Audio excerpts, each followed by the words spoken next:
နေတဲ့ကဘာမြေကြီးကိုကြည့်လိုက်ပါကြည့်လိုက်လားကြည့်လိုက်လားကြည့်လိုက်လားကြည့်လိုက်ပြီလားကြည့်လိုက်ပြီလားကျွန်တော်တို့နေတဲ့ကဘာမြေကြီးကိုကြည့်လိုက်ပါကြည့်လိုက်လားကြည့်လိုက်ပြီအမေသူကြည့်လေအမေသူဘယ်ကိုကြည့်နေရလဲကဘာမြေကြီးကိုကြည့်ဒီမှာကဘာမြေကြီးပြနေအမေသူရဲ့ဒီမှာကျွန်တော်တို့နေတဲ့ကဘာမြေကြီးကိုကြည့်လိုက်ပါကြည့်ပြီကျွန်တော်တို့နေတဲ့ကဘာမြေကြီးရဲ့မျက်နှာပြင်ပေါ်မှာ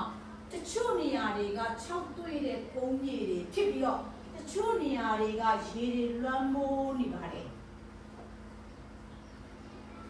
နံပါတ်3ရက်ကျွန်တော်တို့က6တွေ့တဲ့ကုန်းမြေပေါ်မှာနေထိုင်ပြီးတော့ကျွန်တော်တို့က6တွေ့တဲ့ကုန်းမြေပေါ်မှာအင်္ဂလိပ်စောက်လို့နေပါတယ်နံပါတ်3နော်နံပါတ်3နော်နံပါတ်3နော်ကျွန်တော်တို့နေတဲ့ကဘာမြေကြီးကအကြီးကြီးပါအကြီးကြီးပဲပြီးတော့လုံးလုံးကြီး